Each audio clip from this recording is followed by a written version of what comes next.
Hello my dear friends, welcome to my YouTube channel. आज हम सीखने जा रहे हैं वन वर्ड सब्स्टिट्यूशन की कुछ ऐसी स्टेटमेंट्स को जो बहुत इंपॉर्टेंट है आपके एग्जाम पॉइंट ऑफ व्यू से। तो क्लास को आप एंड तक देखना और अगर आप चैनल पे नए हो तो चैनल को सब्सक्राइब करके बेल आइकन प्रेस कर देना। अब हम विदाउट वेस्टिंग टाइम अपनी क्लास को स्टार्ट करते हैं। सो माय डियर फ्रेंड, आज की क्लास का फर्स्ट वन वर्ड सब्स्टिट्यूशन की स्टेटमेंट है a process involving too much official formality. इसका मतलब आपने कहीं कहीं देखा होगा या आपके साथ ऐसा हुआ भी होगा, आपको कोई भी काम करवाना हो सरकारी दफ्तर में, बहुत बार आपको भगाया जाता है, बहुत डॉक्यूमेंट्स मांगे जाते हैं, बहुत सारी फॉर्मेलिटीज़ आपको पूरी करने को कहा जाता है। इसका मतलब कोई भी ऐसा प्रोसेस जिसके अंदर बहुत ज़्यादा सरकारी जो औपचारिकताएं हैं उसको पूरा करना पड़े या बहुत सारी जो फॉर्मेलिटीज़ आपसे मांगी जाए, बार बार दौड़ाया जाए, उसको हम क्या कहेंगे एक वर्ड में। तो फर्स्ट ऑप्शन है नेपोटिज्म, और नेपोटिज्म का मतलब होता है पक्षपात करना। जैसे कि मान लो आपके घर का कोई किसी पोजीशन पर है तो अपने ही रिलेटिव्स को, अपने दोस्त को, अपने घर वालों को ज़्यादा फायदा पहुंचाना नेपोटिज्म कहलाता है। तो पक्षपात तो ये होगा नहीं। नेक्स्ट है डिप्लोमेसी। डिप्लोमेसी कूटनीति होती है, ये भी नहीं होगा। रेड टैपिज्म कहलाता है। रेड टैपिज्म स्टेटमेंट का मतलब है कि जो भी सरकारी और मतलब बहुत ही ज़्यादा औपचारिकताएं होती हैं किसी भी काम के लिए, वो क्या कहलाती है? Red tapism. और नन ऑफ दिस तो वैसे भी कुछ नहीं है।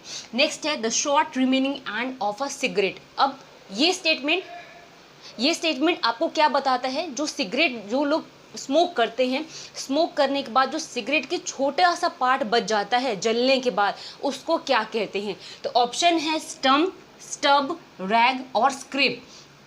हर कोई तो फैमिलियर है नहीं, जो स्मोकिंग करता होगा उसको भी नहीं पता होगा कि वो छोटे से पार्ट को क्या कहते हैं। तो अगर वन वर्ड सब्स्टिट्यूशन में ये कभी स्टेटमेंट आए तो इसका मतलब होता है स्टब, क्योंकि जो स्टम्प होता है वो पेड़ का कटा हुआ खूंटा होता है, तो ये भी नहीं होगा।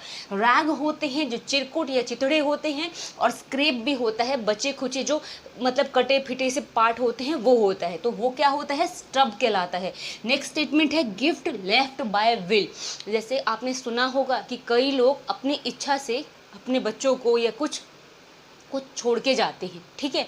जैसे अपनी प्रॉपर्टी, अपना सामान, कुछ भी अपनी इच्छा से किसी के लिए गिफ्ट रखना, ठीक है, क्या कहलाता है? फर्स्ट है एलिमनी। एलिमनी तो आप सभी जानते होंगे। एलिमनी भी इंपॉर्टेंट है वन वर्ड सब्स्टिट्यूशन की पॉइंट ऑफ व्यू से। एलिमनी होता है कि जब किसी भी हस्बैंड वाइफ के बीच डाइवोर्स होता है तो जो लीगल सेपरेशन के बाद हस्बैंड हर मंथ जो फीमेल जो उसकी पार्टनर होती है वो जो पैसे जाता है उसके लिए, उसके खर्च के लिए या उसके जो भी मेंटेनेंस चार्जेस दिया जाता है वो एलिमनी कहलाता है। तो ये स्टेटमेंट का नहीं होगा मतलब।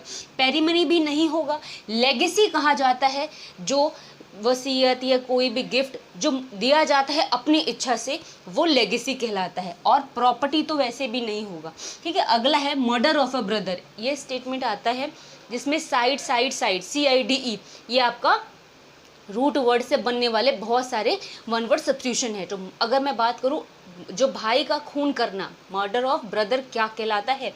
तो वो फ्रेट्रीसाइड कहलाता है। देखो आपने सब में साइड साइड साइड CIDE पढ़ा होगा। ये रूट वर्ड से ये जितने भी बनते हैं ये सारे मर्डर से रिलेटेड होते हैं। जैसे कि पेट्रीसाइड फादर का मर्डर से रिलेटेड है, रेजिसाइड किंग के मर्डर से है, होमिसाइड मतलब जो जनसंहार जिसको बोलते हैं, और फ्रेट्रीसाइड का मतलब होता है मर्डर ऑफ ब्रदर। अब देखो आगे की statements. So my dear friend, next देखो स्टेटमेंट जो की दिया है medicine which lessens the pain, sorry medicine which lessen pain. इसका मतलब है वो दवाई जो दर्द को कम करने के लिए दी जाती है, वो कौन सी दवाई कहलाती है? पहला स्टेटमेंट है बाम। बाम मतलब तो आप सभी जानते होंगे, जैसे दर्द हुआ तो ये ऑइंटमेंट टाइप का होता है। ऑइंटमेंट मतलब ऊपर से कुछ लगाने के लिए होता है, उपटन टाइप का, जैसे उपटन बोलते हैं ऑइंटमेंट को। ऑइंटमेंट का मतलब ऊपर से जो लेप लगाया जाए किसी चीज़ के लिए, तो बाम तो वो होता है। बाम ऐसी कोई मेडिसिन में नहीं आता जिसको लगाते लगाते दर्द बिल्कुल छूमंतर हो जाए, तो ये नहीं होगा। पिनेशिया होता है सब मर्जों की एक दवा, ये नहीं है। रेमेडी फॉर ऑल डिसीज, ये भी नहीं होगा। एनोडाइन और एंटीबायोटिक। एंटीबायोटिक आपने सुना होगा, एंटीबायोटिक दी जाती है खाने के लिए, बट ये मेडिसिन जो है दर्द को कम नहीं करती। तो इस पूरी स्टेटमेंट का मतलब एनोडाइन होगा। अगला स्टेटमेंट है a person who is always dissatisfied. इसका मतलब वो पर्सन क्या कहलाएगा एक वर्ड में, जो हमेशा असंतुष्ट रहता हो, चाहे आप उसको कितनी भी अच्छी चीज़ें दे दो, कितना भी कुछ भी कर दो, वो हमेशा डिससेटिस्फाइड रहे, संतुष्ट ना रहे। तो पहला स्टेटमेंट है, पहला ऑप्शन है हेरेटिक, ये भी नहीं होगा, सेकुलरिज्म से ये होता है, फेलोन अपराधी होता है, मेल कंटेंट कहलाता है, और सरोगेट भी नहीं होगा। कंटेंट होना क्या होता है, कंटेंटेड होना क्या होता है, संतुष्ट होना होता है।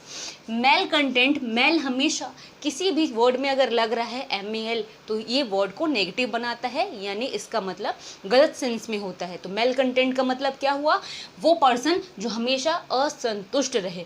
अगला स्टेटमेंट है a short stay at a place, यानी जैसे आपने सुना होगा थोड़ी देर के लिए कहीं पर गए हैं तो वहाँ पर रुक गए, ठहर गए। किसी भी जगह पर थोड़ी देर का ठहराव करना, आराम करना, रुकना क्या कहलाता है।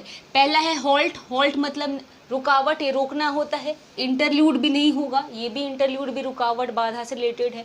इंटरमिशन भी नहीं होगा, ये भी सेम मतलब है। सजर्न कहलाता है, सजर्न का मतलब a short stay at a place, मतलब थोड़ी देर के लिए कहीं पर रुकना, आराम करना कहलाता है। अगला स्टेटमेंट है वन हु कंपाइल डिक्शनरी। अब उस व्यक्ति को हम क्या कहेंगे, उस प्रोफेशन को क्या कहेंगे जो डिक्शनरी बनाते हैं। डिक्शनरी क्या होती है, शब्दकोश जिसके अंदर वर्ड मीनिंग होते हैं A to Z अल्फ़ाबेट्स के, तो वो क्या कहलाते हैं। कैलीग्राफर, कैलीग्राफर तो वो होते हैं जिन बहुत सुंदर राइटिंग में लिखते हैं, तो ये भी नहीं होगा। एडिटर नहीं होगा, एडिटर मतलब संपादक, जैसे जो न्यूज़ एडिटर ये सब, तो ये भी नहीं होगा। लेक्सिकोग्राफर कहलाते हैं, one who compile dictionary lexicographer कहलाते हैं, और नन ऑफ दीज कुछ नहीं होगा। अगला स्टेटमेंट है एन ओल्ड अनमैरिड वुमेन, वो महिला जो वृद्ध हो गई हो और जिसकी अभी शादी ना हुई हो, वो क्या कहलाएगी। ओल्ड अनमैरिड वुमेन को हम क्या कहेंगे, मैट्रन, मैट्रन नहीं होगा। मैट्रन मतलब धात्री होता है, यानी जो lady keeper of the house होती है, तो मैट्रन नहीं होगा। बैचलर होते हैं जिनकी मैरिज नहीं हुई लेकिन वो मेल कैंडिडेट के लिए बोला जाता है। स्पिंस्टर कहलाती है। इस स्टेटमेंट का मतलब वो महिलाओं को जो वृद्ध हो गई हैं, ओल्ड हो गई हैं, बट अनमैरिड है, और नन ऑफ दीज कुछ भी नहीं है। अब देखो आगे के स्टेटमेंट्स। फ्रेंड्स अगला स्टेटमेंट है वन हु हेट्स वुमेन, यानी जो महिलाओं या फिर जो कहते हैं ना फीमेल से नफरत करता हो, उसको हम क्या कहेंगे एक वर्ड में। तो मिसैंथ्रोपिस्ट तो हेटर ऑफ द मैनकाइंड होता है, वो जो पूरे मानव जाति से हेट करे, तो वो भी नहीं होगा। मेसोक्सिस्ट भी नहीं होगा। मिसोगाइनिस्ट कहलाते हैं वो लोग जो पर्टिकुलरली फीमेल से हेट करे या हेटर ऑफ द फीमेल हो, या तो वन हु हेट्स वुमेन हो। मिसोगैमिस्ट होते हैं हेटर ऑफ मैरिज, जिसको शादी से नफरत हो। ठीक है, अगला है one who draws maps and chart, उस व्यक्ति को क्या कहेंगे जो मैप यानी नक्शा या चार्ट वगैरह बनाता हो, वो क्या कहलाते हैं। लेक्सिकोग्राफर अभी मैंने समझाया, जो डिक्शनरी बनाते हैं उनको कहते हैं। मैपियर भी नहीं होंगे, कई लोग मैप से लेके मैपियर करेक्ट करके आ जाते हैं, तो ये भी नहीं होगा। कार्टोग्राफर कहलाते हैं वो लोग one who draws maps and chart. ठीक है, ग्राफोलॉजिस्ट भी नहीं होगा। अगला स्टेटमेंट है thing that can be felt और टच्ड। इस स्टेटमेंट का मतलब है किसी भी वस्तु को जब हम महसूस करें या उसको टच करके देख सके, वो क्या कहलाती है। पहला है पेंडेमिक, पेंडेमिक तो आप सभी जानते हो, जैसे कि ये कोरोना आया था, जो एपिडेमिक और पेंडेमिक मतलब कहलाता था, जो रोग बहुत ज़्यादा दूर तक फैला हो, वो पेंडेमिक या एपिडेमिक कहलाता है। पैल्पेबल कहलाता है इस पूरे स्टेटमेंट का मतलब thing date can be felt और टच्ड, यानी जिस चीज़ को हम महसूस कर सके, छू कर मतलब या फिर स्पर्श से, वो पैल्पेबल कहलाती है। पैल्ट्री भी नहीं होगा और पेनक्रोमेटिक नहीं होगा। अगला स्टेटमेंट है लैक ऑफ इनफ ब्लड, यानी हमारे बॉडी में बहुत ज़्यादा खून की कमी क्या कहलाता है, तो वो क्या कहलाता है, अनीमिया कहलाता है। एमनेसिया भी नहीं होगा, इंसोम्निया भी नहीं होगा, और ना तो नॉन ऑफ दीज तो वैसे भी नहीं होगा। बहुत आपने सुना होगा ना कि इसको अनीमिया हो गया। अनीमिया का मतलब शरीर में जो RBC यानी खून की कमी हो जाती है, वो अनीमिया कहलाता है। One who Yeats human flesh, अब देखो कई जानवरों का होता है वो फ्लैश खाते हैं, जैसे कि हमारा टाइगर या लॉयन जो हमारी प्रजाति है जानवरों की, वो फ्लैश यानी मांस खाते हैं, बट उसको हम क्या कहेंगे जो मानव का मांस खाता हो या ह्यूमन फ्लैश खाता हो, तो बीस्ट बीस्ट मतलब एक जंगली जानवर टाइप का होता है, वो नहीं होगा। सेविज भी नहीं होगा, जंगली क्रूर को कहते हैं। कैनिबल कहलाता है वो जानवर हो या जो भी हो जो ह्यूमन फ्लैश को खाता है, और कार्निवोरस फ्लैश खाते हैं, बट पर्टिकुलरली ह्यूमन फ्लैश की बात है तो वो कैनिबल कहलाते हैं। अब देखो आगे की स्टेटमेंट्स। नेक्स्ट स्टेटमेंट है one who speaks and understands many languages, यानी सिर्फ बोलना ही नहीं, कोई भी ऐसा व्यक्ति जिसको बोलने के साथ में समझ भी हो बहुत सारी भाषाओं का, बहुत सारी लैंग्वेजेस का, उसको हम एक वर्ड में क्या कहेंगे? One who speaks and understand many languages, वो क्या कहलाएंगे? तो स्कॉलर, स्कॉलर मतलब होता है लर्न, यानी विद्वान को कहते हैं। ग्रामेरियन भी नहीं होगा, जिसको बहुत ज़्यादा व्याकरण या ग्रामर में एक्सपर्ट हो, वो कहलाते हैं।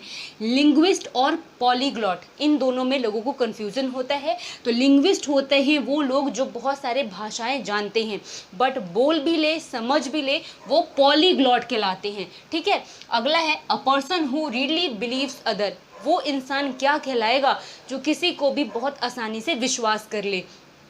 Credible, credulous, sensible, sensitive. तो सेंसिबल समझदार, सेंसिटिव जो बहुत ज़्यादा लोग होते हैं, आपने सुना होगा, ये होगा नहीं। क्रेडिबल और क्रेडुलस, ये दो स्टेटमेंट है जिसमें लोगों को कन्फ्यूजन होता है। तो क्रेडिबल होता है विश्वसनीय, जैसे कि इनक्रेडिबल इंडिया आपने सुना होगा। क्रेडिबल विश्वसनीय ये नहीं होगा। क्रेडुलस कहलाते हैं वो लोग जो किसी पर भी जल्दी विश्वास कर लें। अगला स्टेटमेंट है a person who is very talkative, वो व्यक्ति क्या कहलाएगा? जो बहुत बातूनी हो, बहुत बोलता हो। पहला स्टेटमेंट है गैरुलस, स्पीकर, ओरेटर और लेक्सेटिव। तो अगर मैं बात करूँ स्पीकर की, तो आपने स्पीकर सुना होगा जो भाषण देने वाले होते हैं। ओरेटर भी उसी से रिलेटेड होता है। लेक्सेटिव होता है जो सुस्ती से रिलेटेड हो। गैरुलस वो लोग कहलाते हैं जो बहुत ज़्यादा बातूनी या टॉकेटिव टाइप की हो। अगला स्टेटमेंट है debt which can be carried, उस चीज़ को हम क्या कहेंगे जो बहुत आसानी से उठाई जा सके या कहीं पर भी ले जा सके, कैरिएबल हो। पहला स्टेटमेंट है हैंडी, हैंडी का मतलब कन्वीनियंट होता है, ईजी होता है, लेकिन ये चीज़ नहीं होगा जो कहीं पर भी उठाया ले गए बहुत आराम से। पोर्टेबल, पोर्टेबल और बियरेबल, बियरेबल का मतलब सहनीय होता है, ये भी नहीं होगा।